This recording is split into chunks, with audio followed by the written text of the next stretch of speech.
Okay, we're live, ready to move, ready to talk about Brexit. How's everyone doing today, this Christmas Eve? Christmas Eve for most people. Hope everyone is doing well. And today we are going to talk about another Christmas surprise, which is we seem to have a Brexit deal. It's a Christmas miracle, or is it? Or is it a Christmas sellout? We don't know because we haven't seen the full text, but reports are that it's being dubbed a thin deal. And for the mainstream media to call it a thin deal, that leads me to suspect that it's a bad deal, but or maybe even a no deal, not really a deal, just a way to delay the inevitable and maybe to avoid a no deal, I guess. I don't know. Anyway, so Alexander, you are in the UK. It's Christmas Eve, and are you ready to talk about Brexit? Oh, absolutely. I'm always ready to talk about most subjects, Alex, and it's always a great pleasure to. And it's a beautiful day in London, and we are, of course, still waiting on the details of the deal. It can't be that thin because it's 2,000 pages long, apparently. Apparently, there's also been some dissent within the cabinet, the British cabinet, about it, which is interesting. And the European Research Group, which is the hardline Brexiters within the Conservative Party, are apparently calling a conference of their lawyers. Now, bear in mind that Jacob Rees-Mogg, who was their president, is a member of the cabinet. So one assumes that with the cabinet's position, he's been briefing them as to what this thing contains, what this deal contains. So no surprise to us. We have been talking about the fact that a deal was on the way ever since November, when Boris Johnson's aide, his chief advisor, Dominic Cummings, was thrown out. We said right back then that looked to be very much connected to the Brexit negotiations and the deal negotiations, and that we've clearly seen a shift from a no-deal trajectory, which is the one that we had up to November, to one now which it seems that a deal is virtually done and that we are expecting an announcement imminently. Obviously, we will need to look at the fine print, but I think we can already make some shrewd guesses about its contents. So that's where we can start making some discussions. All right, I'll ask you about those shrewd guesses in 1 minute. Let's see where people are checking in from real quick and wait for some more people to join us on this live stream. And then we'll get to some of your guesses, Alexander, as to how you see this deal shaking out. So let's do a real quick around the world, and let's see if we have a lot of people joining us from the UK here who will make the live stream much more interesting to hear their thoughts. So let's see. We have Anne. How you doing, Anne? Good to have you here. Let's see who else. Jake. How you doing, Jake? Get Brexit deal done, says Isaac. All right. Scott Mitchell. How are you doing, Scott? Merry Christmas from S. Zariel. Merry Christmas to you. El Guapo, good morning. How are you doing? Moon Swan. Silver Light, hey from the UK. How are you doing in the UK? Let's see. Linda, good morning, Linda. Goldie Girl, Merry Christmas to all. Paul from Cape Town says hi. How are you doing, Paul? Where else? Youngblood, Merry Christmas to you. Jake, greetings from Tier 4, Oxford, England. All right. Great. Let's see. Alex, is that a halo that you're adorning yourself with? It's just an icon. No, I think they're looking at the icon. It's just an icon.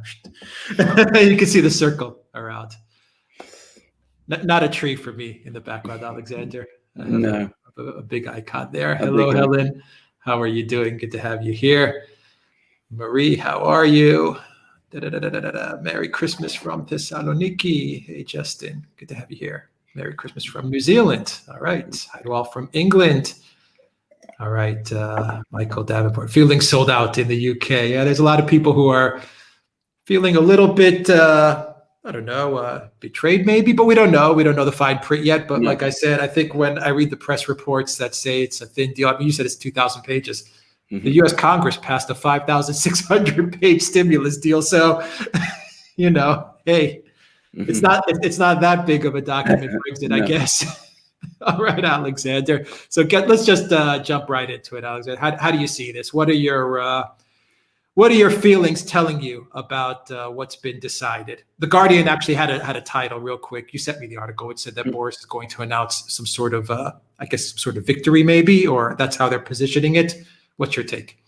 Well, Boris Johnson is going to spin this as a victory. He's going to say that he's got everything that he wanted from the negotiations, that he's got access for British goods to the European single market, and that this is a good deal for Britain, and that we will be able to build and move forward with it and continue to cut our trade deals with other countries. I have to say, I think this is simply not true. Now, what has happened is that, as I understand it, and of course there's an awful lot that's still uncertain, still completely unclear, what has happened is that Boris Johnson has essentially capitulated, given the Europeans everything they wanted or were asking for on the question of fisheries. Now, this is a emotive topic for Britain, because remember, Britain is an island. It's a country where fish, perhaps more once upon a time than now, was a very important part of the British diet. Fish and chips and all that. And also, of course, it used to be a seafaring country. Now, this is no longer the case to any great extent, but emotions and feelings about it linger. And Boris Johnson was telling people, especially people in the ports, where the fishing industry used to be based, that he would reclaim control of British waters, that he'd prevent the Europeans coming and fishing there and all those things. It seems that he's completely caved on this. He stood out initially for the British being allowed to catch 60% of their fish. This is 60% of their fish in their own waters, remember. So he was always prepared to give the Europeans 40%. He then brought it down to 35% a few days ago. And now it's gone down to 25%, which is what the French, who are the main country whose fishermen trawl for fish in British waters, were always offering. So effectively and essentially, he's caved on this. Now, he's trying, I think, to say that he used the fisheries issue as leverage in order to gain concessions on the bigger industrial parts of the deal. But it's important to make 2 points. Firstly, it seems that the deal will essentially only cover trade in goods, durable goods. Now, the European Union has a very big surplus with Britain in trade on durable goods. So yes, the British do have access to the European market. We'll come to that in a moment, to sell their goods to the European Union. But of course, the reality is that the Europeans sell more goods, durable goods, to Britain than the British sell to them. And what will now happen is, just as the British have access to the European single market for their goods, the Europeans will have equal access to Britain for their goods. So that will embed the European structural trade surplus over Britain. Now, Britain has an economy that is built on services, especially financial services. And the British were keen to be able to export and develop some of those financial services into Europe. It seems that that will not happen, and that financial and other services are not going to be covered by this agreement. So in effect, the Europeans have got the trade links they wanted, which will preserve their surplus in goods, but they've managed to exclude British services. So already that looks lopsided. Now, the other thing that the Europeans say, and this is the really emotive and difficult part of it, they always insist that when it comes to trade in goods, there should be there should be not just equal equal standards between Britain and Europe, but essentially the same standards. In other words, Britain should accept European standards for its goods. And bear in mind, those standards are decided by the European Commission in Brussels. They're not discussed by London. So goods have to meet, for example, certain health and safety criteria. There is an incredibly complex and very intricate European regulation on the chemical industry. Britain, by the way, is an important producer of chemicals. So the Europeans have very elaborate procedures on chemicals, on how chemicals should be tested on animals, by the way. It's a mandatory requirement. They also require various standards to be met for chemicals. Those will continue to be enforced on Britain. And I suspect through the back door, through all these standards, we will also see a lot of European labour regulation being brought into Britain also. Now, the question is, who administers all of this? The word that's coming out from Downing Street is that these standards, the British observance of these EU standards, will not be enforced by the European Court of Justice, and that the European Court of Justice is not mentioned in this deal, and that there will somehow be some kind of arbitration mechanism which will look at sorting out these standards, any discrepancies in standards, which will not involve the European Court of Justice. I'm going to say straight away that that is impossible. That simply cannot happen, because it is the European Court of Justice that enforces within the EU area what the enforceability of these standards. So whatever happens, this arbitration mechanism is going to track the case law of the European Court of Justice. And as night follows day, it is going to refer cases to the European Court of Justice. So the fact that the European Court of Justice may not be mentioned in the text of the deal doesn't mean that it isn't involved in the deal. It will be involved, even if it is not mentioned there. Now, there is another thing, which is, of course, that the European Union insists, as we said, on an equal playing field and on equal standards for open access to its single market. And that comes with all kinds of provisions about state aid to industry.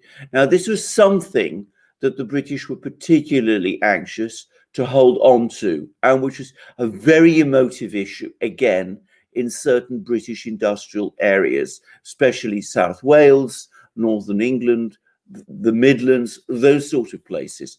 Now, again, if you're going to allow free access to the European single market area, and on the basis of what we're hearing, then I strongly suspect that these provisions for state aid will be impossible in Britain, even if they are not mentioned in the agreement, because this arbitration mechanism that we are hearing so much about, which, as I said, will be subject to the case law and decisions of the European Court of Justice, will unavoidably start to reject state aid provisions in Britain in order to comply with EU regulations. Now, the British have again said that if they breach provisions of the agreement, they don't want the EU to simply straight away impose punishment clauses. And they say that this deal will apparently mean that the EU can't simply impose punishment clauses by imposing tariffs on British goods if, for example, they start introducing state aid to their own industries. I again have to say this straightforwardly. I am sure the EU both reserves the right to do that and will do it, even if it is not mentioned in the agreement, even if it isn't specifically provided for in the agreement, even if it is mentioned in the agreement that the EU cannot do that, they will do it, because at that point, again, as night follows day, the Commission and the EU will say that they have the right to do it in order to protect the integrity of the single market.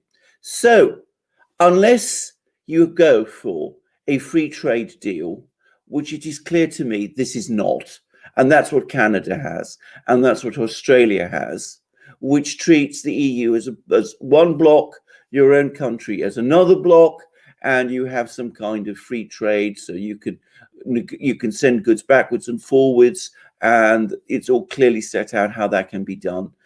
Unless you do that, if you try and negotiate on the premise that you still need to be part of the European single market, then you remain tied to the EU.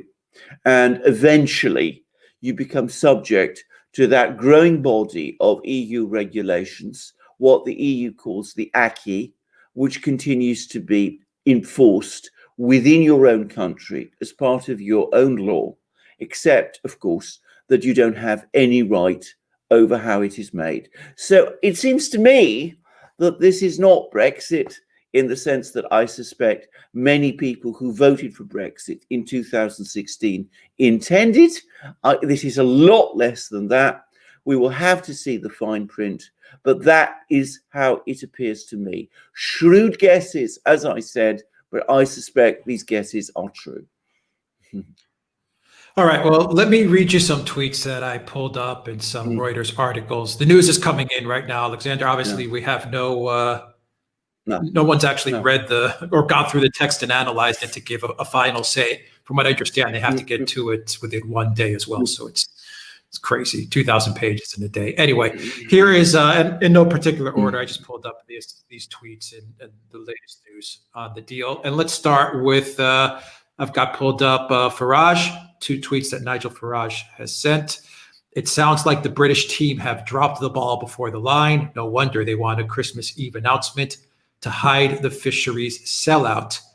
Just last year with the withdrawal agreements, we will give a full and comprehensive legal analysis when the deal finally comes. Okay, so that's from Farage. Farage also made a statement that Reuters picked up, and he says that, and I quote, "Winning a war is one thing, winning peace is another. I suspect we are going to find ourselves far too closely aligned to EU rules in the years to come." He also said that, this quote, "Hey, is the deal better than where we were 5 years ago? Yes, it is. Is it good enough to allow us to become Singapore, the really dynamic, booming economy? No." That is what Farage said on talk radio. Nicola Sturgeon said, "This is a disastrous Brexit outcome for Scottish farmers. And like all other aspects of Brexit, foisted on Scotland against our will." She just tweeted this, actually. And it's actually in response to a tweet from the BBC, which says, seed potatoes, a valuable Scottish export, not included in a deal on allowing UK crops into the EU from January 1st. A huge blow to the farming sector. So that is from Nicola Sturgeon. We also have the Telegraph, which says this in their headline: "The EU has outsmarted the UK at every turn." The byline says, "We are in danger of getting virtually nothing while the EU walks away with everything it asked for." And finally, to top it all off, it looks like Macron is very happy. This is coming from Reuters. French official tells Reuters, quote, the British made huge concessions in Brexit trade talks in the last 48 hours, mostly on fishing. So that is also from Reuters. Alexander, what do you make of all the headlines I just read you? Well, I think it corresponds exactly with the analysis I gave. Now, I hadn't seen those tweets. I hadn't seen those comments. I mean, I think that Macron is right. I think They're coming in. They're coming in. Well, I think Macron is right. I mean, it's clearly there were massive concessions on fisheries. I think Farage is also right, by the way. I mean, they clearly did drop the ball before the finishing line. I think it's been clear that this was the trajectory of travel ever since mid-November. The moment Dominic Cummings left Downing Street, it became obvious that this is where we were heading. I say that, I want to repeat again what I've said on many occasions. I am not an admirer of Cummings. I think he is in many ways a destructive man and not a particularly competent one. But he was focused on getting a real Brexit, as Farage would say, across the line. And he was clearly seen as the major obstacle to achieving it. And the moment he was gone, it suddenly became obvious that these negotiations were taking on an entirely new life and were heading in a completely different direction. And the moment Boris Johnson himself started to become involved in them, and remember, Boris is not a good person on the details, then it became even clearer to me that he was certainly looking for some kind of a deal. And he's got the deal. And when you are anxious to get a deal from the Union, the European Union, you end up inevitably negotiating on their terms. I mean, the whole framework of the negotiation is one which is dictated by them. I mean, the European Union, perhaps I should say this clearly, doesn't ever really negotiate. It sets out its conditions and waits for you to cave. That's how it works. And that, it seems to me, is what Boris Johnson has done. If you want to negotiate with the European Union, when you're confronted with that kind of approach, then you've got to understand that you can only get a deal on their terms or none. Boris Johnson wasn't prepared to go for a no deal in the end, so he's ended up getting a deal, increasingly it looks like, on their terms. Okay, so from what I read, we're going to need, the UK and the EU are going to need another 5 years. Yeah. To basically get to all the details of everything that's going to take place. Yes. So this deal is to me just once again another a stopgap in a way. It's like a deal to get to a final decision. It's an agreement to get to some sort of final cooperation decision agreement, whatever it's going to be between the EU and the UK. I mean, it's not really a comprehensive deal or agreement which says you guys are going to do this, we're going to do that, and our divorce is final. It's done. We're parting ways. So not at all. This is like it's like an interim kind of thing, you know. And by the way, everybody, before Alexander answers, everybody hit that like, smash that like, and welcome everyone who's watching this on Facebook as well. But make sure you guys hit that like so that the YT algorithms can kick in. Or if you're watching this on BitChute, good for you. All right, Alexander. I think that's absolutely right. But of course, bear in mind now that the trajectory has been set. Instead of increasing divergence between Britain and the EU, instead of Britain becoming, if you like, another Singapore, which is what Farage was talking about, it's going to become much more closely aligned with the EU. And that's over this period of 5 years. Given that it will remain very closely aligned with the EU over this period of 5 years, the chances must be that after those 5 years, it will converge with the EU ever more closely.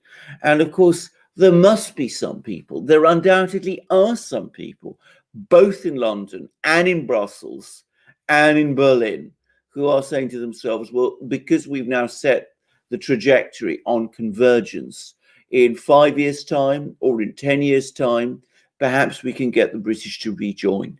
So that's clearly now where this is heading. I don't necessarily mean that it will end in Britain rejoining the EU. There may be huge resistance to that, but it will mean a Britain that is closely aligned with the EU. Of course, there will be opposition to this. There will be an awful lot of opposition to this in Britain. And my prediction is that opposition over time will grow, and we will start to see pressures to begin to diverge again. But the other thing to understand is, because Britain is now so closely aligned with the EU, and because the trajectory of travel, as I said, puts it towards convergence with the EU, things like the big trade deal with the US are simply not going to happen in anything like the kind of speed and comprehensive way that some people were talking about. Because the United States is going to look at this and it's going to say, well, why should we negotiate with the British? Because the British are now so aligned with the EU that it makes more sense for us to negotiate with the EU, because then whatever deal we reach with the EU will be automatically followed by Britain. And that will be what the Americans will be saying. Now, that doesn't exclude the US and Britain cutting smaller deals on smaller things, but it will not be the kind of comprehensive omnibus trade agreement that the British and the Americans were talking about at the start of this year. So again, a radical shift. And it won't just be Britain and the United States, it'll be Britain and other countries, Britain and Australia, Britain and Canada, Britain and China, conceivably wherever. They will all look at this and they will say, well, the British are not really breaking the bridge with Europe in the way that they said they would. So that's I think, now becoming increasingly clear. At the end of the day, it's for whatever reason, Boris Johnson talked the talk, but he wasn't prepared to walk the walk. Yeah, I mean, the globalists are really emboldened the last, say, 2 months. It seems like they're moving full speed ahead, and I hate to say it, but it looks like they've got the wind towards their backs now. I mean, well, they do. I mean, it seems like they're winning on all fronts, but I mean, well, I would imagine that now they're going to look at their one stumbling block to getting the UK back into the EU fold, and I guess that is one Nigel Farage. So if I was Nigel Farage, I would be very very wary of the globalists in the EU that are going to be going after him, because he's the one force, yes, that can keep the UK out of where it's heading. I think this is true, but I'm going to make one quick observation. I mean, first of all, the situation in Europe is very bad. I mean, economically, it's very bad. I was reading a long analysis about the. Again, I'm sorry, I have to be very careful with words because of, well, who's algorithms and things, but apparently the health programs to deal with the pandemic are in a complete mess, and there's no agreement about how they should move forward across Europe, and things are in fact getting ever more confusing there. So the economies of Europe are contracting. Things are not looking very well in Europe, and things are not looking very well in Britain. And I think that if British people voted one way and you end up giving them a result that is different, it's what Farage said. Are we better off than we were 5 years ago? From his perspective, unequivocally, we are. Is this process completed? Clearly, it is not. The battle, the war is not yet over. We haven't yet reached a proper peace, a proper negotiated peace. So, yes, I think the globalists have won important tactical victories this autumn. I mean, in the United States and in Britain. But obviously, the whole game isn't going their way. And other parts, other things around the world are going less their way than before. So let's keep this in some kind of perspective also. Because we are part of the West, what happens in a country like Britain seems perhaps important to us. The important thing to remember is that in spite of everything, Britain has left the EU politically, and it is still a game that hasn't finished being played. Is it better though to leave the EU politically but be in it economically, or I mean, because if you're tied to the EU from an economic standpoint, but you have no political say, that seems to be an even worse position. I mean, you might as well at least be in it and have a political say. That's what lots of people are going to say, but they're going to say that from both sides. The Remainers are going to say, well, it was a huge mistake to leave, so let's try and find some ways of getting back in, because we need to have say over the regulations that we have. Other people, Farage and people like that, will say it's absolutely intolerable. We got ourselves into a situation which we're tied up in knots. We can't really move forward with the kind of objectives that we had. So let's move forward with what we've achieved already and go for an even further a break with Europe than the one we've achieved before. It's quite clear that that battle is still going to be fought out. And I have to say, if you're talking about popular opinion, I'm going to qualify that in a moment. If you're talking about popular opinion, it seems to me that the Leavers are, in fact, in growing ascendancy. They are still winning out.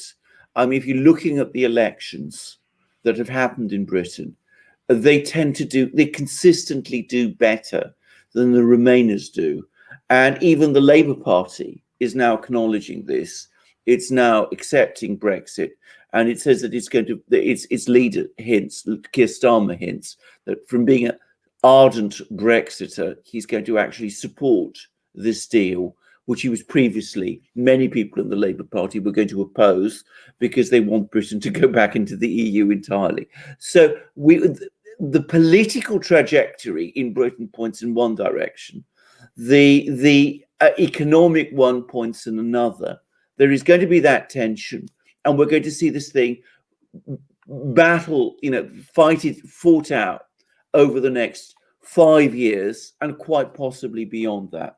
I'm going to say something. I'm going to make a guess about something else which has happened, and it's about understanding the Conservative Party, and the world of Carrie Symonds, which is the one that Boris Johnson's fiancée, who many people think has been instrumental in shifting Boris Johnson away from a hardline Brexit position to a much more moderate position.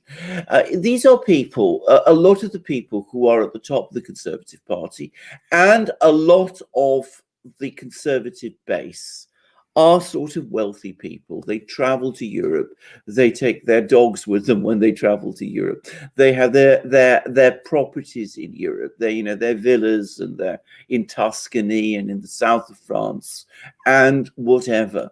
And of course, their children go to European universities on Erasmus programs. For those sort of people, a no deal outcome was horrifying.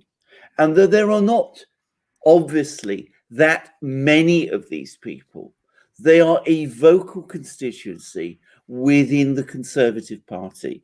And they are very much the kind of people that Carrie Symonds knows.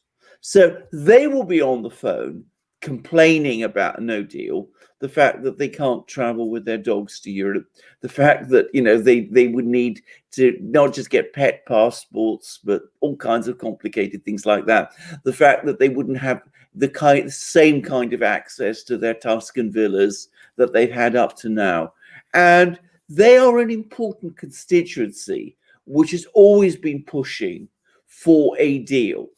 Industrial workers in the north and in South Wales, and there are many, many more of those, of course, they feel about this completely differently, but they are not articulate. They don't have the voice that these other people have. Now, when elections come, the dynamic changes, because at that point, you need to win over voters in places like Bishop Auckland and in Durham and in Leeds and in the Welsh valleys and those sort of places. They become much more important than the first group. So when we start moving towards elections, Leave sentiment tends to grow and the establishment comes under greater pressure. When we are not in election situations, it's the sort of more Remainer people who tend to win out. We saw that during Theresa May's government, and the same is happening, of course, during Boris Johnson's.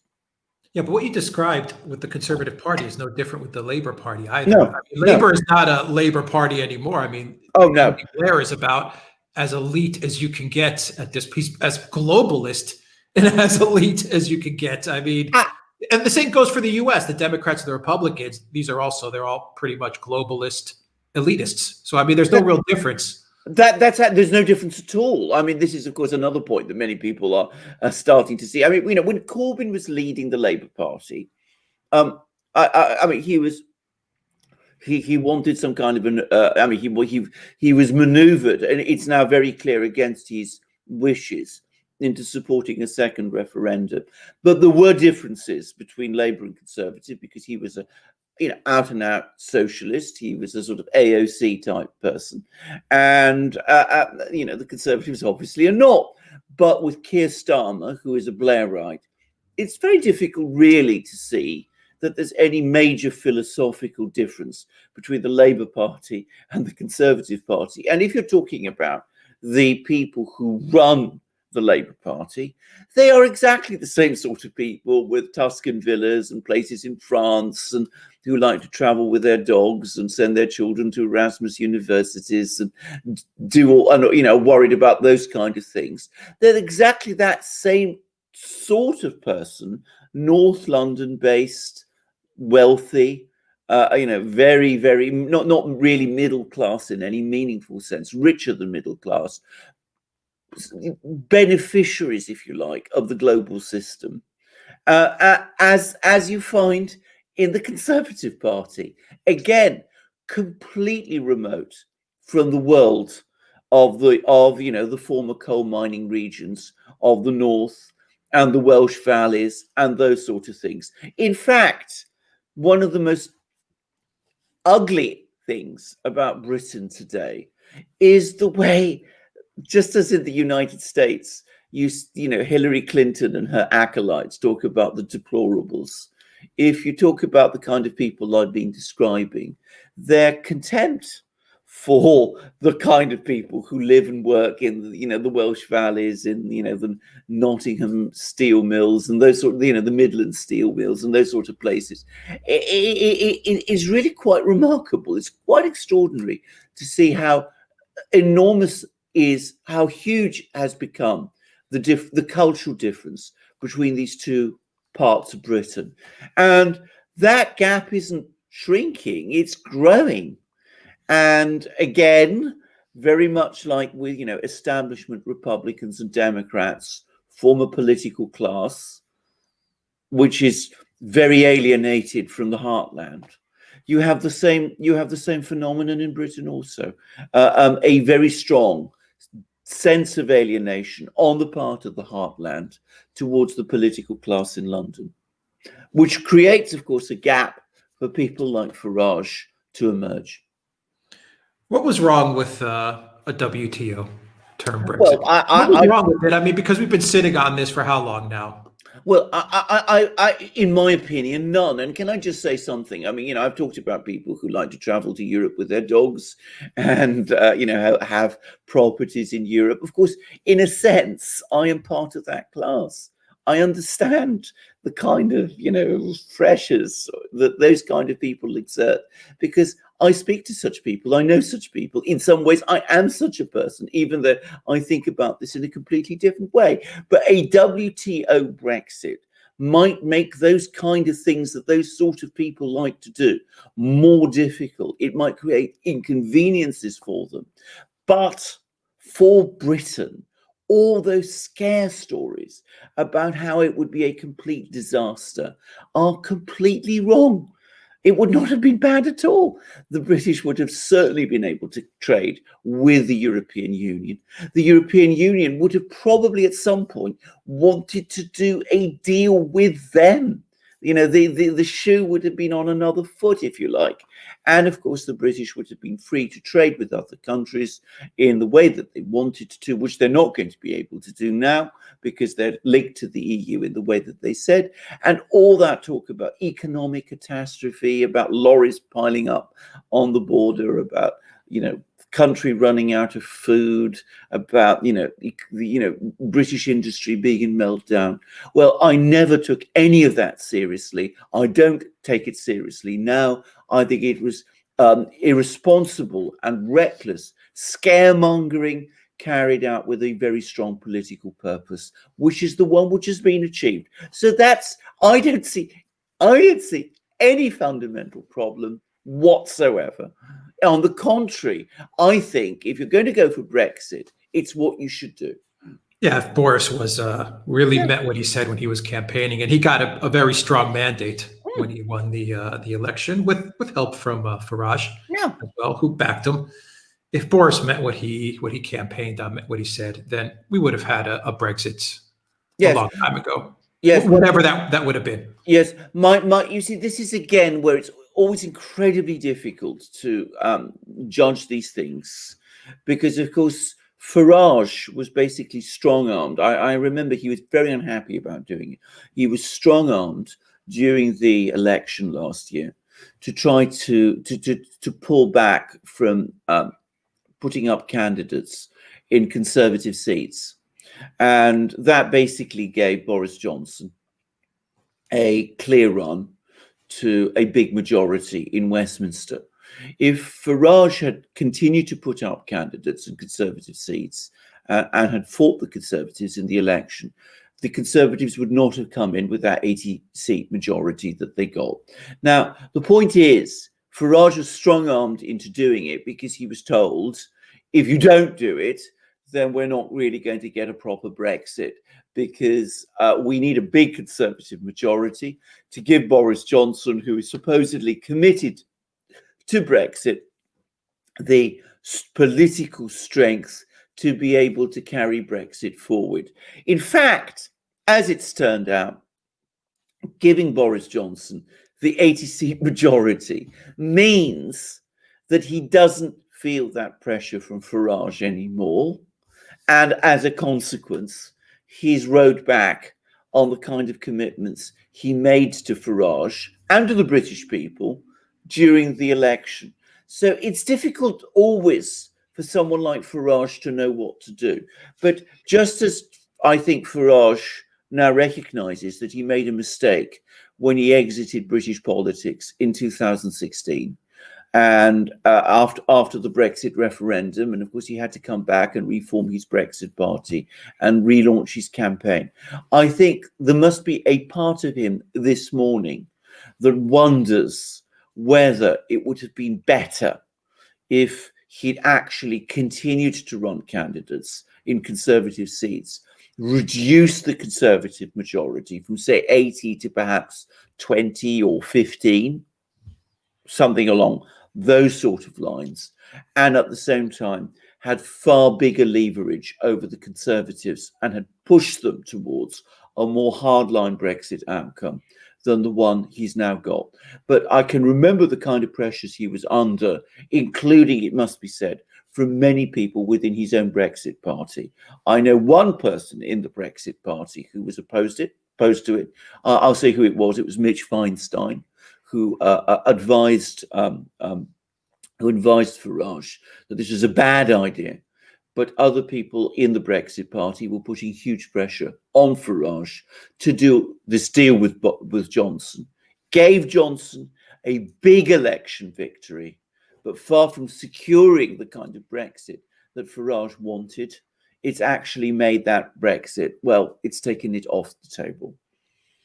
All right. So Boris has had perhaps one of the worst weeks I can think of in political history. He the other day he put the UK essentially all of the UK, I don't know, most of the UK, into a tier 4. He's blown up the holiday season.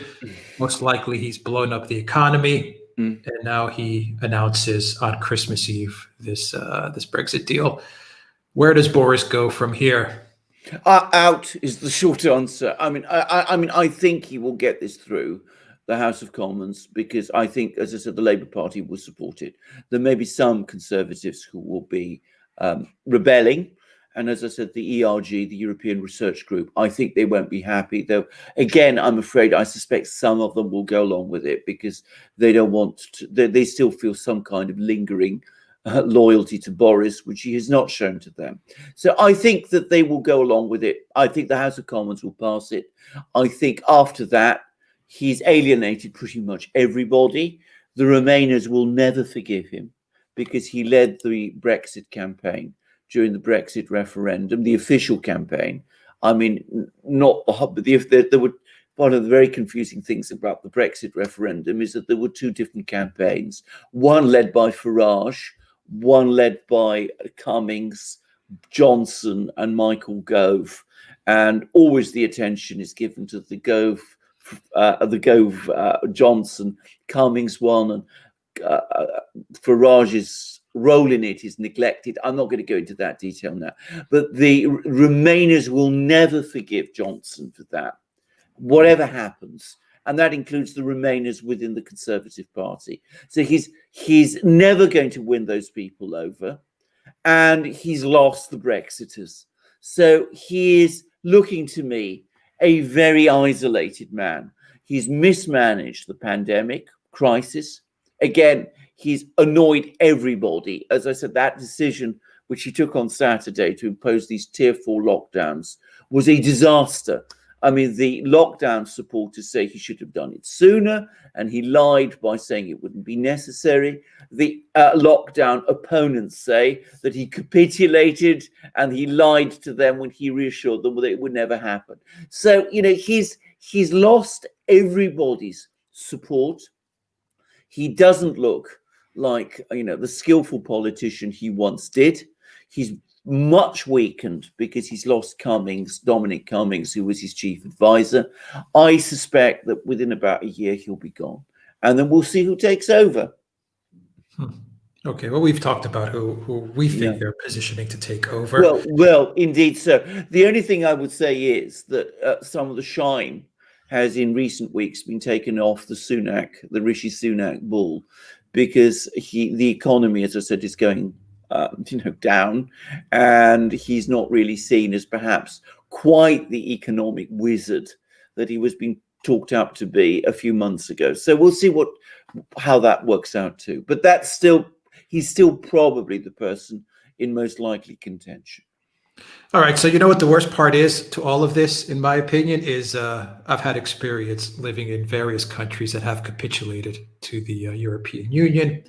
And one thing that I notice about the EU is the minute you capitulate to them, that's when the pain really begins. Yes. That's when they really start to turn the screws. Yes. So my hunch from past experience would tell me that the EU will really, really go after the UK hard now. Now they're going to really punish Boris, the Conservatives, and everyone that negotiated this Brexit.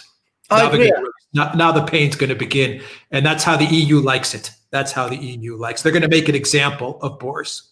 I entirely agree with that, and I'm sure that's true. The only thing I would say is this, again, if they start to try those kind of mechanisms on Britain is different from other European countries, as we've seen, because the British voted for Brexit. And they've got their own currency, if they start squeezing too hard, then of course what that could actually do is crystallize anti-EU sentiment even further and put greater pressure for a clean break going down the line. So I agree with you. I don't think they think these things through out properly. I think they will try to put the squeeze on, but it might not turn out quite as they expect. But Johnson is out. I mean, he's an exhausted figure. He burst onto the scene like a sort of meteor, and I'm afraid he's crashed down to earth. Yeah. Farage, Prime Minister. Oh, Farage is still there. Is it possible? Prime Minister Farage? Very, very difficult in our political system.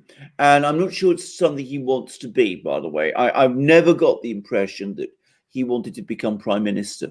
But Farage, as head of a strong party, holding the balance of power in the House of Commons, that I could certainly see. And that I think is actually, if I was going to put money on anything in British politics, I would have thought that would be the likeliest outcome. I mean, he's still there. He hasn't changed. He's actually, I'd say, even more incisive and energetic than he was 5 years ago. So, bear that in mind. All right, Danny James, our moderator, thank you for moderating this live stream. Danny, remember, guys, to join our Discord server. Danny is putting the link on the live stream on the chat right now. If you're on the Discord server, you get all the notifications and everything because YouTube does some funny business with notifications every now and then. And let's do some super chats real quick. Indeed. We have some super chats here. Let's see what people are saying. From Linda 499, Merry Christmas, love the channel. Thank you very much, Linda, for that super chat. From Armedos da Silva, £2 super chat. We're now the Singapore of Europe. Thank you very much, Armedos, for that super chat. From Mark Hewitt, the £5 super chat. I've heard that Johnson has agreed that the UK will not get rid of current EU regulations. If this is true, what is the point of Brexit, if true? Exactly. Well, this is exactly the point. I mean, this is. I mean, you put exactly the finger on it. I mean, as I said a couple of weeks ago, a Remain journalist, Matthew Paris, in the Times, made exactly that point. He said, the logic of Brexit is no deal. There is really no sense in leaving the European Union and saying that you will indefinitely stick with its rules. Because what's the point then? I mean, you might as well be a member of the European Union, in which case you have a voice in setting those rules. I mean, it's exactly as our viewer has just said. Well said. Well said on that. Super chat from Raul Pinto, $10 super chat. Could an unorderly Brexit deal lead to some type of civil war? An unorderly. I don't think we are a very peaceful and orderly country in Britain. I cannot see any situation where we will, erupt in violence and civil war in that kind of way. But we're also, if I may say so, a very stubborn country. That's a characteristic of the British. When the British make up their minds to do something, I'm talking about the electorate now. I mean, they hold on. And they go on voting for it in election after election, usually with ever bigger numbers. So I think that's probably how it's going to play out. Now we are, 4 years away from 3 years away from from the next election, 4 years away. So there's lots of time, but there's local elections. There's all kinds of elections that come along the way, and the political pressures in Britain are going to grow, with the Conservatives, I suspect, becoming increasingly alarmed that this majority that they got, which was such a prize for them, is going to be starting to slip away from them. So that's the way it's going to play out. Not violence, not civil war, but steady electoral attrition. All right. From Sarah and €50 super chat. Merry Christmas to all of the Duran. Thank you very much for that super chat. From Phobius, CHF 50. Merry Christmas. Thank you very much for that super chat as well. From C Summer 22, $5 super chat. Merry Christmas. Thank you very much for that as well. And from Moonswan Silverlight, a £5 super chat. And I was going to actually ask a very similar question. So here we go. How long do you think the potato in a wig has left as PM? So that's the super chat question. And Alexander, off of that question, my question is, how will history remember Boris Johnson? Well, very good question. Well, my first point, I mean, I think Johnson himself has actually predicted that he'll be gone in a year. So I'd say that 2021, most likely he will be gone in some form. I don't mean that, it will be done dramatically, but he'll probably retire, be told that, he's no longer needed or wanted, and I think we will see him out this year. That's the first thing. How will people remember Boris Johnson? I think that he will be a flash in the pan, as we say in Britain, or just a glimmer in British history. I don't think he's going to be remembered for very much. In the end, he wasn't a serious politician. He had a flamboyant side. He was, charismatic, but he never really had the seriousness or the substance to really gain traction. And he never had the ideas either. He was a journalist in the end, more than a politician. He was not the right man at the right time. Well, the problem is, looking at the Conservative Party, it's very difficult to say who was. I mean, there are some people in the Conservative Parliamentary Party who are committed Brexiters. They are as committed to Brexit as Nigel Farage is, but none of them had the political skill and the connection with the British people that Farage has, not remotely. And it's difficult to imagine any of them doing much better ultimately than Johnson himself has done. So there's always been this problem that in Britain, the political class never wanted Brexit at all, has always been very, very grudging about it. And those who within the political class supported Brexit have always been isolated figures, and perhaps not the most talented figures either. And that's always been the problem. The most charismatic leader supporting Brexit, who is Nigel Farage, is not someone within the political system. He's what the Russians call a non-system politician. And that's always been the problem. That's always been the single thing that has made this process so protracted and so difficult.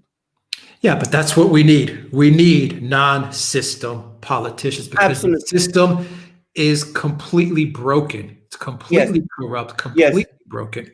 Yes. Can I just say, and comes back to the point about, the globalists have got their second wind. I'm going to say something about Britain. I think Britain is in a low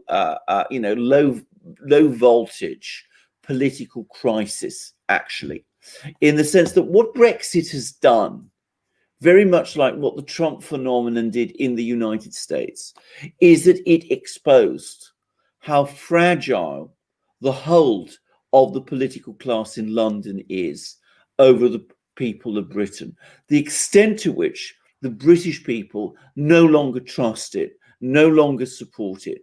And at the same time, this political class was being aware of its own lack of traction in most of Britain, is very, very unwilling to give up its grip. On the contrary, it's trying to tighten its grip, and it's using increasingly authoritarian methods, as we see, by the way, in the United States, to retain control. So that is creating, if you like, a low voltage political crisis, because a country like Britain cannot ultimately work like that. You cannot have a system where the political class in London is so profoundly detached from the life and the beliefs of the people of Britain that it is supposed to be representing. And in some ways, Britain is a more difficult country to control and manipulate than other countries are, because, as I say, the British can be quite stubborn. We have a rather transparent and open voting system that's difficult to tamper with.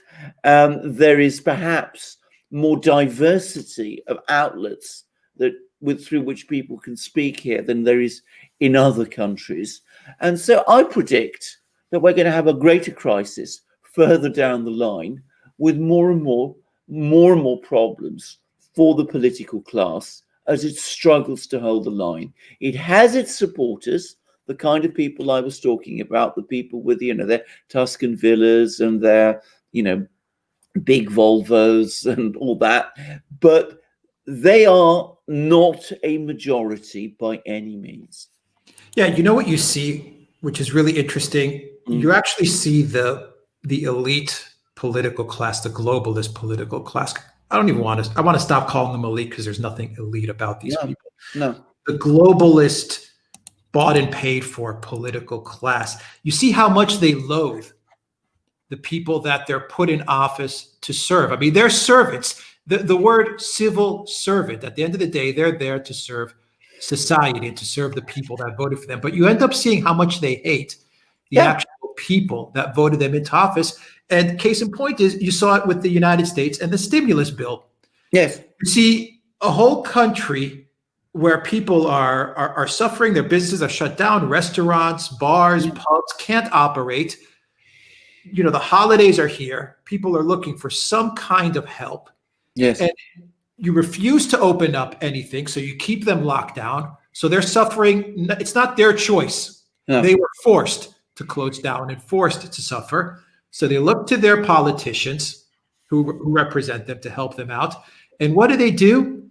They give them little crumbs, $600, crumbs off their table, while they end up giving billions and billions, trillions of dollars to foreign interest, to special interest groups, to other countries. I mean, I think it shows, and there's a lot of that mirrored in the US, in the UK as well. Oh, absolutely. It's exactly. You have people in the UK going through such a hard time. Yes. And here's Boris Johnson coming in, announcing a tier 4 lockdown without fully strategizing, how he's going to get the message across. He just kind of blurts it, and there it is. Everyone's shut down. And then the next day, here's a Brexit deal, everybody. Yes. Welcome to the Brexit deal. Everyone be happy. It's done. I won. I'm out. I mean, it just shows how much they hate the people. Well, it's absolutely the case. I mean, you're quite, that is totally right. I mean, it's what I said. I mean, it's been quite a revelation, actually, over the last 5 years to see how the extent to which, let's not call them the elite, let's call them the well-connected, because that is what they basically are. They're well-connected. These privileged people in the United States and in Britain, they're very well connected to each other, and they're very close to power and to the levers of power. But bluntly, they have an attitude towards their own people, which is completely contemptuous, completely callous, and which is fundamentally incompatible with democracy. Because, of course, democracy is supposed to be the power of the people. That's what the word means. So if you have that kind of attitude towards the people, you cannot really call yourself a Democrat, or so it seems to me. And it's very strange to hear these people talk all the time about democracy, when, of course, what they really mean is their own interests. And the stimulus bill is a perfect illustration of this. It's full. I haven't read it. As you said, it's 5,600, whatever it is, pages. You've seen the bullet points, though. Absolutely full of what the Americans like to call pork, for all kinds of special interests and lobby groups and all kinds of things of this kind that really are very detached from the real needs of American people. And of course, the people themselves, well, $600, I mean, literally crumbs off the table. I mean, it's almost contemptible. I mean, it is contemptuous of people to give a handout like that. I mean, I mean, it's ludicrous, actually, and so dismissive. And again, I mean, it needs someone like Trump to spot the fact, because everyone else seemed to be pleased with it. I mean, it just goes to show again how detached from reality these people have become. And it's exactly the same in Britain.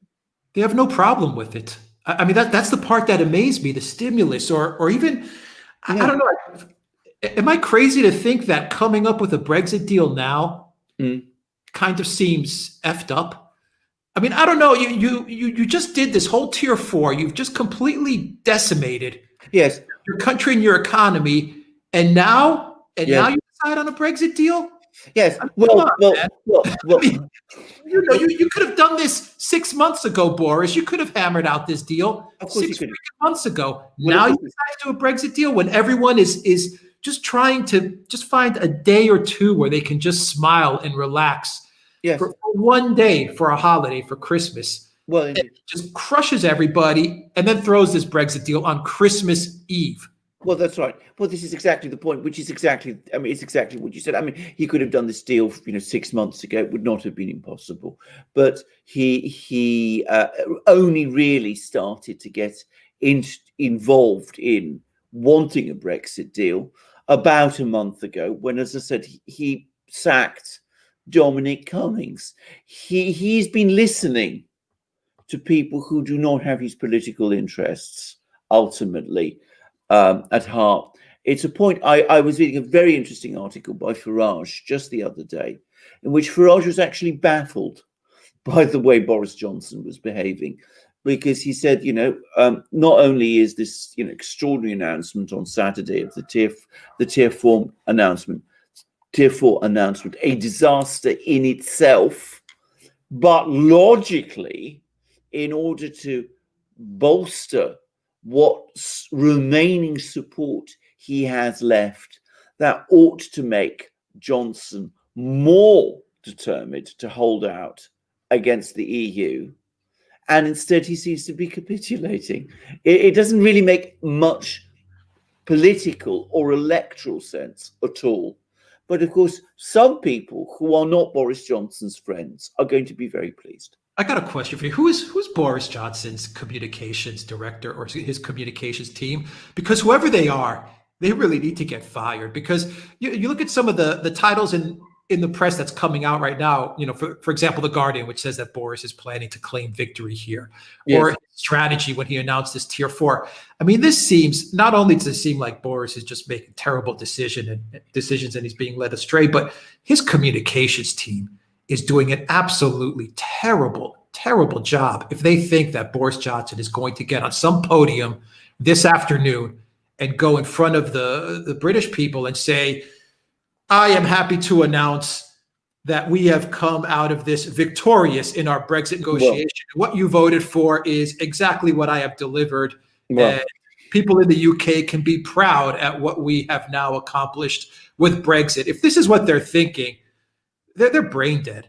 Well, you're absolutely right, but this is exactly again where sacking Dominic Cummings made a huge difference, because whatever one thinks about Cummings, and I have many criticisms of him. I don't want to dwell on that. The point about Cummings was he was a very good campaigner. He was a very good political advisor. He knew all about the effectiveness of communications, and of course, Boris Johnson had, in his heyday, an outstanding communications team when Cummings and people like him were running it. So, of course, we had the famous slogan during the Brexit referendum, "Take back control," which came from Cummings. Then there was, during the election itself, "Get Brexit done," the sort of things that cut through. That was actually, I understand, a man called Isaac Laredo, who is a communications person who was working closely with Cummings. When Cummings was thrown out in November, he took all his people with him. There's been a complete clear out of all those sort of people. The people who've been put in place are much more Conservative Party loyalists, the sort of people who would once have worked for Theresa May, to put it mildly. And that's why you see this extraordinarily inept communications strategy. I mean, Cummings must be looking at all of this with horror. Yeah, good point. All right, let's do some more questions in the super chat. From Mark Hewitt: the Tories got less than 10% in the 2019 Euro election. The Tories better get used to that. Well, quite so. I mean, that's of course the enormous risk they now run. They are appeasing that vocal element of British society, which makes the most noise. And you remember all those big protests that used to happen during the Brexit referendum, the people who were calling for a second referendum, how they used to come, and there were large numbers of them, and it all looked as if they were an unstoppable force. And it turned out that actually across the country there weren't that many of those people, and that the whole idea of a second referendum wasn't popular at all. But they make the noise. The Conservatives are now appeasing them, and they're alienating the people who actually vote. And that's something they don't seem to understand, and which will come back to hurt them badly. Yeah. From Raul Pinto, with democracies in the West collapsing, do you see Russia playing a bigger role as the super cop? Well, I'm not sure about. I mean, I don't think the Russians have any intention of acting as super cop. What I will say is this: they've been looking at the situation in the West with increasing horror. They are extremely angry about the Navalny affair. I mean, I think this has been underestimated in the West. I think that they feel that the whole way in which the Navalny affair has been handled by the West has been absolutely anyway. It's really hit a raw nerve, and it's not so much that they're going to be super cop; it's that they're going to be aligning ever closer now to China. And we had some very ominous and disturbing news the other day, which has not been widely reported, which is that the Chinese and Russian air forces went on joint combat patrols over the Sea of Japan. Bombers, Russian bombers flew with Chinese bombers. That's not a joint exercise. That was a joint military patrol. So that's the kind of thing that military allies do, except, by the way, that when the Soviet Union and China were allies in the 1950s, they never did anything like that. They're now doing that now. So that tells you what the Russians feel about the West at the moment. They feel that the West is hopeless, that it can't really be negotiated with, that it gets thrown off course by the most frivolous actions. They will certainly be following the Brexit negotiations. They will be seeing in Britain a government that is completely dysfunctional and can't make decisions properly, but which always falls back on a default anti-Russian position. We have discussed many times what they make of Joe Biden.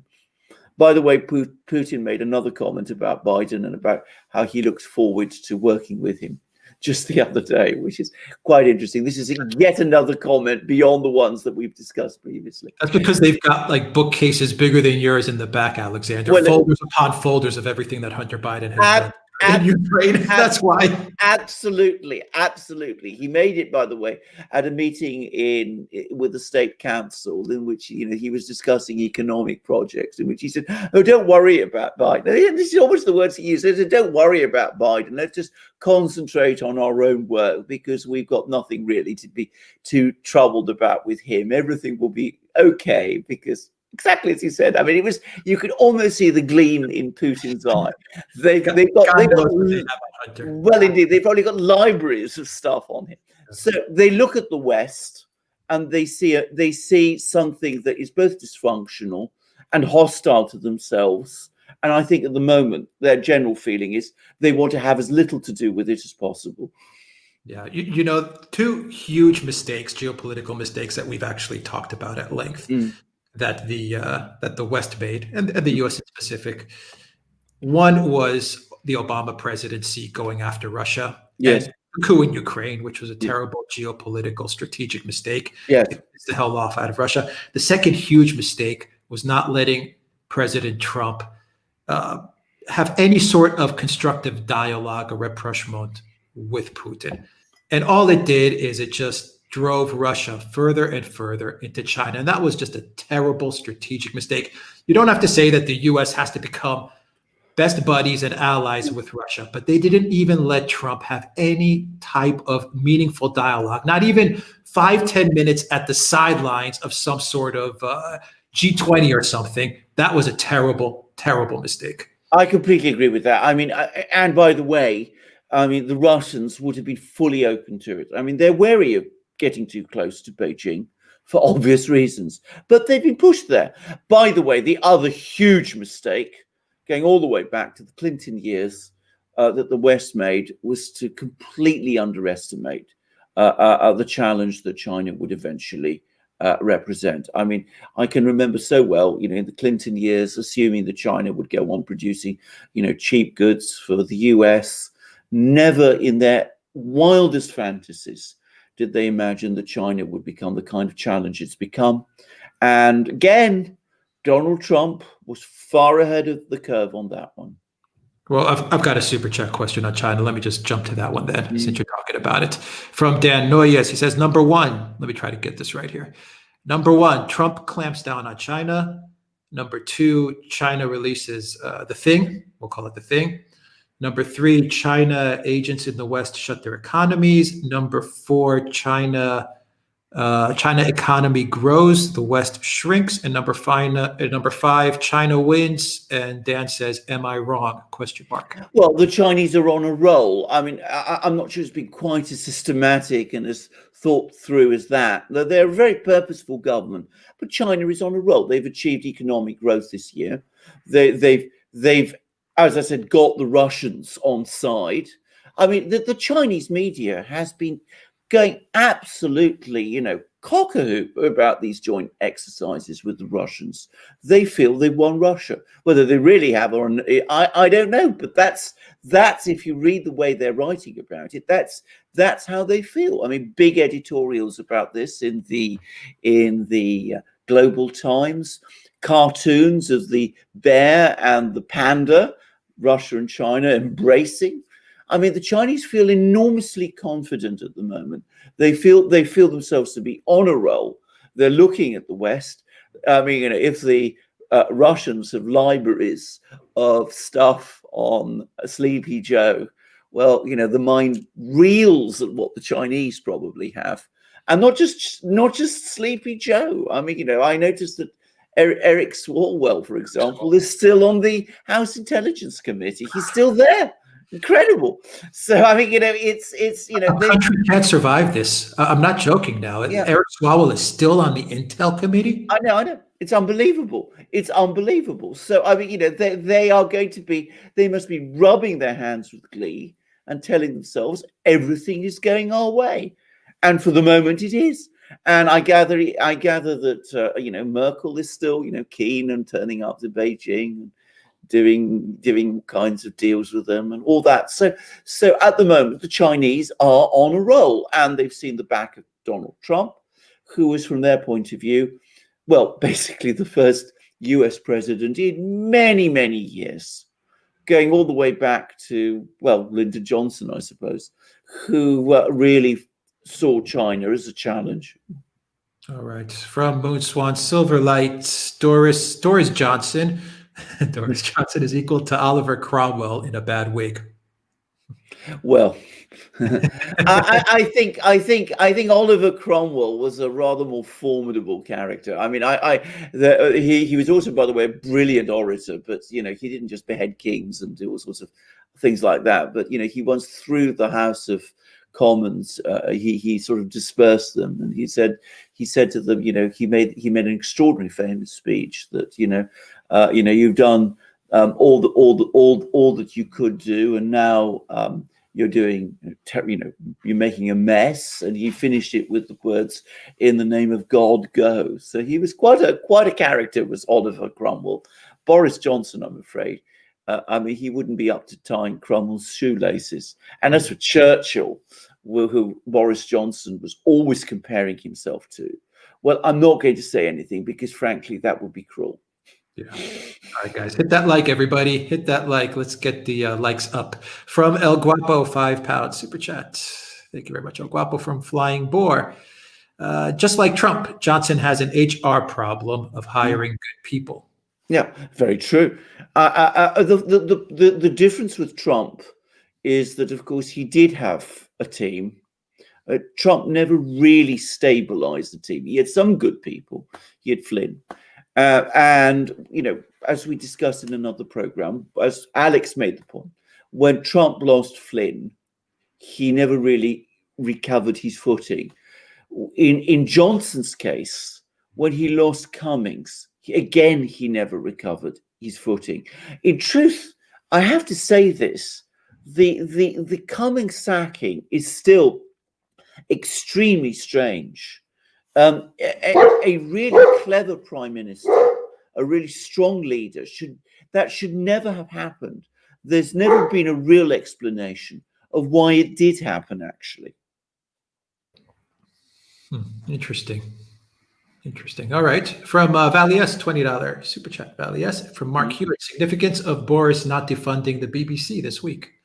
Well, indeed. I mean, this is the other thing, because, of course, he's given every impression of being someone who would, get on top of the BBC, which, by the way, I mean, can I just say something? I mean, the BBC, I remember the BBC as it was. I remember what a tremendously authoritative news channel it used to be. Its BBC News was, all spoken in the Queen's English, and all very, authoritative, and going out of its way to seem impartial and neutral. Nothing like that now. I mean, to what extent it really was impartial and neutral before is questionable, but it doesn't even really pretend to be that anymore. And lots of people on the Conservative Party, on the right, are saying, why should it continue to be funded when it is essentially a pro-Remain liberal broadcasting agency? Many people on the left say the same. Why should it be continued to fund something that is so obviously establishment? The AOC Corbyn types, many of them feel the same way about the BBC. Boris Johnson said he would come along and he'd sort out the BBC. He's left it exactly as it is. I predict it will be exactly the same BBC as we have now when Boris Johnson goes. Yeah. Why do they have a need for state media like the BBC? I mean, what's the need for it at this point? Well, it's a historical legacy. Back in the 1920s, when the BBC was set up, it was the way of setting up radio, because Britain is not, the kind of diverse country that the United States is, with, lots of big competing radio channels. So it was a way of setting up radio, and then it branched into television in the 1940s, and for a time it had an effective monopoly on television and radio, and it became the big British broadcasting media under control, government control, but with various with a charter which said what it could do and what it shouldn't do. And frankly, that's an obsolete model nowadays. It doesn't really bear any relation to the kind of world we have. BBC drama is still extremely good. And it seems to me that you can branch out, you could do away with the BBC's news coverage and all of that, and you could still have a publicly funded broadcaster that does, all the drama and things of that sort, which he does well, and leave the rest alone. If you took the BBC and just made it private, I wonder if it would survive. Well, it wouldn't, is the short answer. It'd be impossible for it to survive. It only survives because it's supported, in effect, through a poll tax that everybody in Britain has to pay. I pay mine in August every year. I have to pay the BBC, about £150 a year, and every person in Britain who owns a television set has to pay the same. And that's what the BBC basically survives on. That says a lot. All right, from, let's see, Nick Monocandilos, $15 super chat. Thank you very much, Nick. From Moonswan Silverlight, the BBC used to do some great dramas. I miss those old times. Nowadays, it's all about ticking boxes and deriding the natives of this country. Well, yes. I mean, I have to say, I said BBC drama is still good. I mean, it's one can have different views about this. I mean, I remember the kind of BBC dramas it used to do before, in the 70s and early 80s, and Those were absolutely outstanding, and they still, for me, are, they set the gold standard of what drama can be on television. Very long, 16 episodes, 1 hour episode adaptations of, say, Jane Eyre or whatever, and I love them. What it does today are much more sort of lifestyle dramas. I don't find them anywhere near as good or as interesting, but I won't deny that they are of a high technical quality, and many people enjoy them.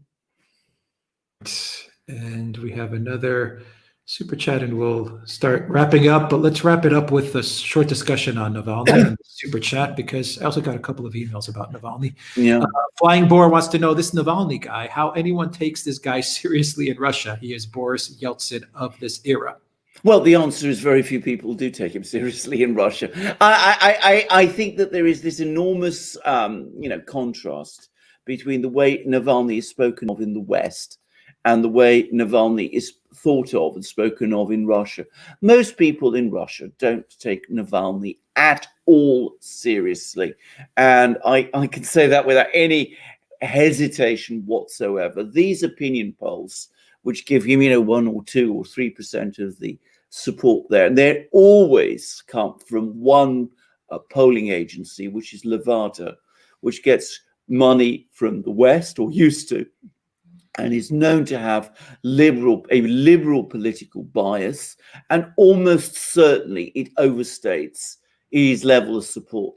Other polling agencies put his support levels as at fractions of 1%, and that's consistent with the actual votes he's got in elections. I don't think anybody in Russia takes him seriously. Many people in Russia who have liberal political views, who are hostile to the government, many of those don't like him either. They don't take him seriously. He is very much someone that is far more important in the West than he is in Russia itself. And his latest actions, the business of the, hot pants and all that, I'm afraid it's going to lose him even more credibility, or whatever credibility in Russia he has left. I don't think anybody in Russia takes his latest YouTube interview with a man who is supposed to be an FSB agent, who is supposed to have been, commissioned to have him, killed, and who can't even recognize his voice, apparently. I don't think anybody in Russia takes that seriously. It's so ridiculous. No wonder the Russians, no wonder Putin just took his ball and he just left the playground. He said, I'm just not going to play with you guys anymore. Well, exactly. As I said, you're absolutely right. And as I said, this cannot be underestimated. The Russians are absolutely furious about this. They look at the way the whole Navalny affair has gone, and they say, we're just not dealing with serious people. And when it was suggested for a short time that it might affect Nord Stream 2, I was reading commentaries in the Russian media, which basically they were saying the people in the West are complete idiots, and we simply can't work with them. As for the story, well, firstly, as we remember, it was tea in the airport. Then it became a bottle of water in a hotel room. In fact, that was the official story. Now it's the hot pants. Then it became a Negroni. Now it's the hot pants again. It's just bizarre. Another poisoning gone wrong. It's just so bad. Yeah. The script writers of these governments. I know. Fired. I don't know where the script writers are that come up with all these scenarios that they push onto the media, but they're getting worse and worse. They're getting worse. They're getting worse and worse, and they're getting silly. This is just too silly. If you can't even tell a consistent story. I saw some German doctors, by the way, who treated Navalny, gave an article to the Lancet, which I read. And it was really actually quite interesting, because it made it very clear that Navalny was actually saved by the Russian doctors in Omsk. That's the German doctors who say this. And there's a fairly heavy hint there. I'm not saying this is true, that, this substance that he's supposed to have poisoned him is very similar to a pesticide. Well, what am I supposed to make of that? I mean, is it Novichok? Is it not? Is it a pesticide? Is it not? It was saying that there are hundreds of thousands of people suffer similar poisoning experiences in Asia, where pesticides of this kind are apparently in heavy use. Yeah. Well, perhaps that's what we're dealing with after all. Perhaps it was somebody put a dose of, I don't know, insect poison in his coffee. I mean, I have no idea. I don't know. I mean, the whole thing is just beyond ridiculous. Absolutely. Even Putin is calling it out. That's how silly it's gotten. Exactly. And as I said, he always manages to, be humorous about this, but other Russian officials, I mean, Lavrov, his foreign minister, they're absolutely spitting blood over this. They are furious. Yeah, well, we're still waiting to see where the Skripals are, I guess. Well, indeed. I mean, what's become of them? As I say, all poisoned by this mysterious substance, which may the worst poisoning nation in the world, Russia. Russia is the worst nation at poisoning. The absolute worst. I mean, they can't even kill someone in their own territory. I mean, they're the worst. Yeah, I know quite. So, I mean, they first poison him, then they save his life in Russia, and then they decide to send him to Germany, where all this can be then proved. I mean, we have followed Russian affairs. I mean, to say that this is implausible is an understatement. And if you really think that the Russians are that incompetent, well, consider how they dealt with the situation in Syria and those sort of places. Yeah, they can't poison. The Russians can't poison anybody, but boy, they can. They can spot a real estate billionaire 10, 15 years ago, groom him to become president of the United States. It's just crazy. It's crazy. Absolutely. Yeah, boy. All right, let's do some more super chats. Clown world. We live in clown world. That's what 2020 is going to be known for. Correct. Where am I here? Brando Commando, just woke up, so I missed most of the live, but I just wanted to wish you guys a Merry Christmas and a Happy New Year. And we should say Merry Christmas and a very happy and prosperous New Year to all our viewers. I predict that in spite of everything, 2021, we will start to see the clouds lift a little. This is the darkest point.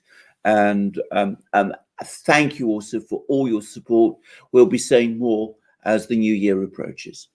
All right. I hope you're right on that prediction, Alexander. From Flying Boar, a $5 super chat.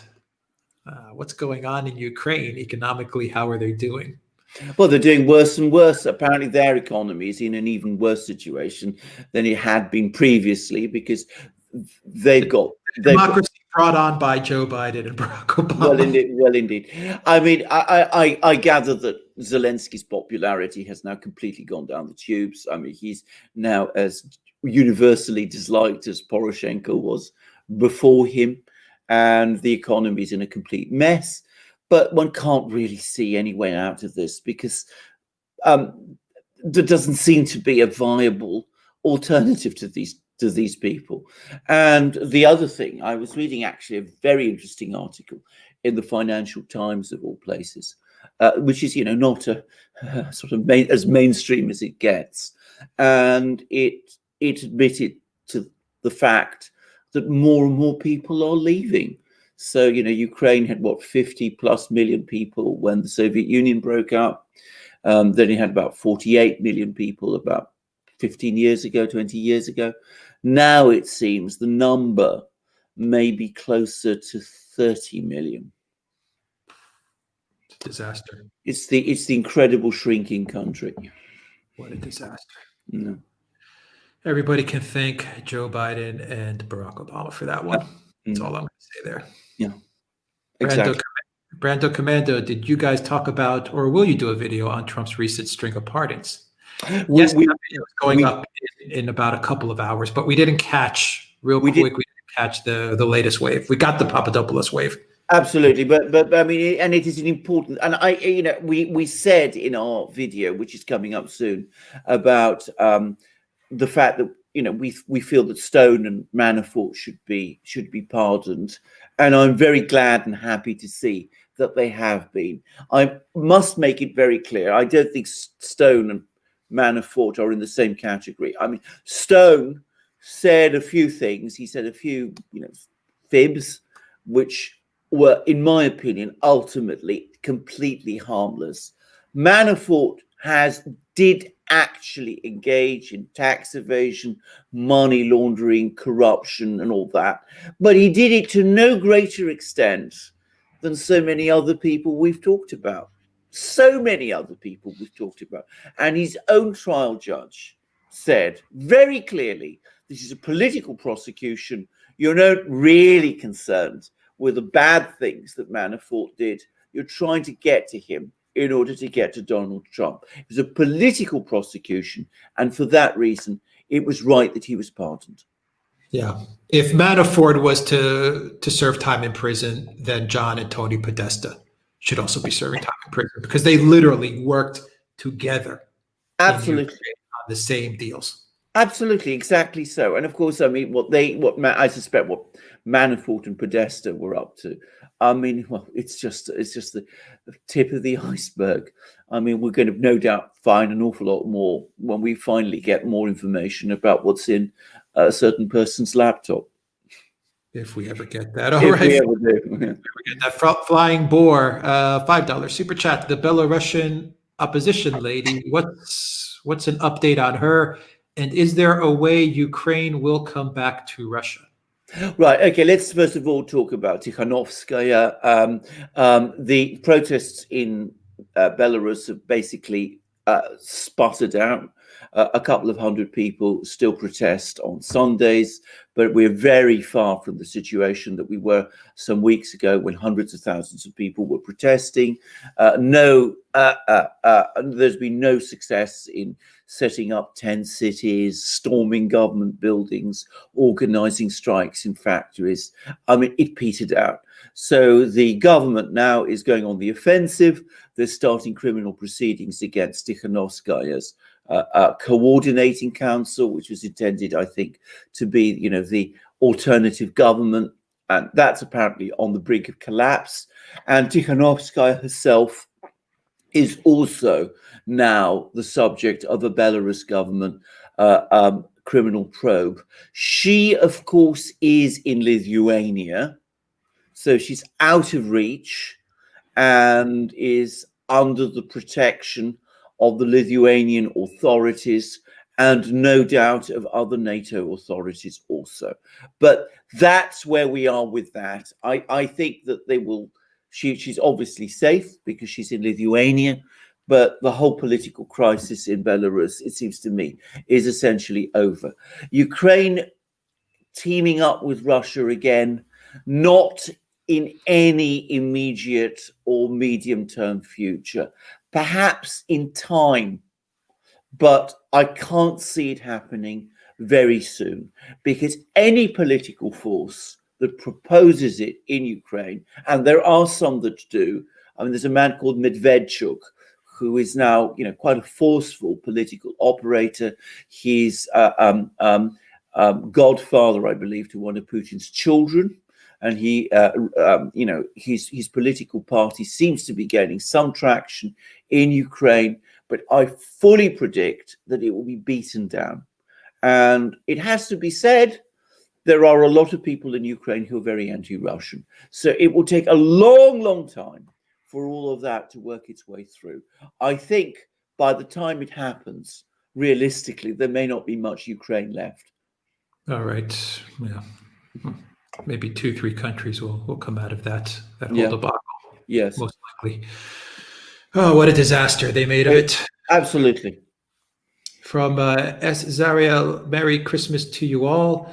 Any information on Maxwell or Epstein? It's like deadbeat Thank you, and stay healthy. Yeah, there's some extremely interesting information. It came out of London, by the way, which is that one of the newspapers here, I think it was the Sun, I may be wrong about this, went back on some of the guest lists of people who were invited to royal receptions, and they found that a very, very big royal reception that took place in 2000, hosted by Prince Andrew, Maxwell and Epstein were guests of honor. So there we go. So, we get all these little juicy bits of information come, tumbling out. Now, as to the actual criminal case, we're still in that sort of pre-trial situation. She's, again, I understand, trying to get bail. Her husband, who is a very rich man, has offered $22.5 million surety. Remember, this was Ghislaine Maxwell who was telling everybody just a few weeks ago that she was absolutely stone broke and completely out of money. But her husband has been able to come up with $22.5 million of surety to get her out. I think there's any possibility that she will be granted bail. So we're still working towards some kind of a solution, some kind of a case there. And in the meantime, there was this extraordinarily insightful point made by one of our viewers, which we discussed in an earlier program, that there seems to be a widening net now catching other people who were involved in similar activities. There was this fashion promoter who was arrested in Paris. There's this billionaire who has been arrested in Canada. It all looks like somebody's providing information about them. And perhaps it's Maxwell. Perhaps. All right. From Per Eternus. Does Biden genuinely believe he won the election? I don't know what Biden believes. I don't know whether what Biden believes in the morning is the same as what he believes at night or in the afternoon or an hour later. So I'm not going to try and guess. You're a one-horse pony. That was Biden's last quote to a reporter that asked him about Hunter Biden. You're a one-horse pony. Oh, quite, yes. Oh, my God. Well, yes. From Mark Hewitt, £5 super chat. IR35 extended to private sector next April. As an accountant, I know many freelancers who will take their expertise outside the UK, EU. Well, I'm sure that's true. I'm not an accountant myself, so I'm not going to try and guess, but that's absolutely right. Yes. Mm-hmm. From Mr. Wigster, with £5 super chat, with the election fraud, Brexit betrayal, end of the thing. I sense something big is coming. Much love from Newbury, Berkshire. Well, my own personal view is that we're at that we're at one of those intersections in history where things are going to start changing and changing fast. I think we discussed it on another program. I think we are at the point where the post-war world, the world that was created in the 1940s after the Second World War, is finally ending. And that the way in which economies are structured, the way societies work, the way politics works is going to be different. Now, that can take a sinister turn towards, fourth industrial revolutions, great resets and all that, or it can take a completely different and much more optimistic turn. We shall see. So something big is indeed coming, and I suspect we'll start to see evidence of it next year. All right. So Per, who said the super chat about Biden, actually says, does he actually believe he is the most popular president in history? That is actually a very good question. I wondered that myself. I wonder if Biden or Kamala actually believe that they really got so many votes. We know the number. Yeah, I think they actually believe they really believe that. I think they believe that. I mean, I'm sure that they were never close to the actual, machinery of things. So they're probably. Why would they be? Do you think they believe? Because you remember that Federalist article that said, I forgot who wrote it. Maybe it was Molly Hemingway. I'm not sure, yeah. But remember how the last argument in that article said, if this is the case, then it would mean that many people that voted for Barack Obama back when he was running, were actually more impressed with Biden than Barack Obama, because Biden absolutely crushes Obama's numbers. I mean, crushes them. Crushes them completely, totally, absolutely. I mean, he is the most popular president in the history of the Republic. I mean, so that's, I think he does believe it. But I mean, you know, I'm not obviously, as I said, in a position to know, but I think he probably does believe it. I think Kamala probably does believe it. I mean, these people, we must remember, even when Biden was at his best, at his on top form, I remember him. I mean, he was never the most incisive or clever person. I mean, he was never, as we say in England, you know, the sharpest knife in the drawer. And as for Kamala, also that's true. So I think these people, vanity, conceit, and all of that, probably do generally believe that they're popular. Okay, from Flying Boar, update on Idlib in Syria. Yes, I was actually reading yesterday on Al-Masdar that there is another Syrian army offensive in preparation in what, you know, closer it seems to Idlib city, to capture one of the major plains. So the Syrian military is taking it step by step, bit by bit. They're gradually tightening their grip on all of Idlib. And it's taken a lot longer than I expected, largely because of Russian diplomacy, which has always, for reasons we've discussed in many programs, wanted to keep on good terms with Turkey. But step by step, the Syrians are getting there. And let's see, I think we have one last one here. This is a good one, and we'll close it out with this super chat from Flying Boar. Why there so many people in the Ukraine are anti-Russian? What's the reason? Well, right. Well, I think there are lots of historic reasons. First of all, I mean, I should say a lot of people in Ukraine are not anti-Russian. A lot of people in Ukraine choose to speak Russian. And at the same time, there are cultural differences. Western Ukraine, the area around Lvov, was never part of the Russian Empire, the Tsarist Empire. People there are not Orthodox, they're Catholic. They don't speak Russian even as a second language. They speak Ukrainian, and they feel themselves to be very much part of a completely different cultural space. And they've always resented the fact that Soviet rule was imposed on them, and they've transferred that resentment, if you like, onto Russia.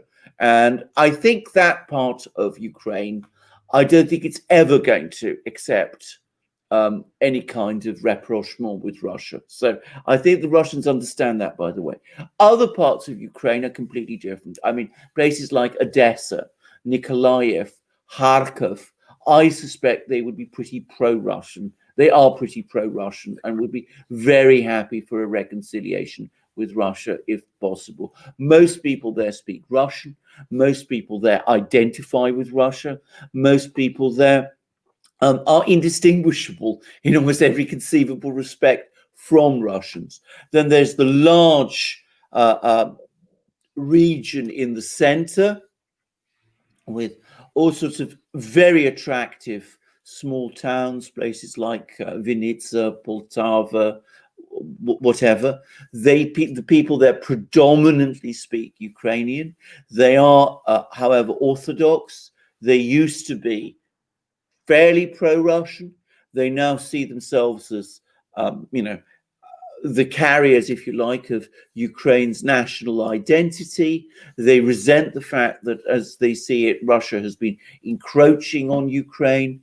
They are, if I can say, nationalist without being, extremely so. And at the moment, they tend to be hostile to Russia. And then you also see in places like Kiev, Dnipropetrovsk, those sort of places, the sort of middle class people, young people, often from universities, very drawn and attracted to the West. They want to be part of Europe. You meet people like that all over Eastern Europe. There are plenty of people like that in Ukraine, very strong in Kiev. And again, they are almost conditioned to be anti-Russian. They're the sort of people who would go to open society schools, want to join open society programs, Soros's organization. There are those sort of people there also. So there are lots of different reasons why many different people in Ukraine have different feelings about Russia, from the people in the West, the Western Ukraine, who have historic reasons to be hostile towards Russia, from other people who resent the fact that they see Russia as an aggressor, and still other people who are basically very pro West, because they've been conditioned to be. And lastly, as I said, there are people in places like Odessa and Kharkov who are strongly inclined to be pro-Russian. It's a complicated picture.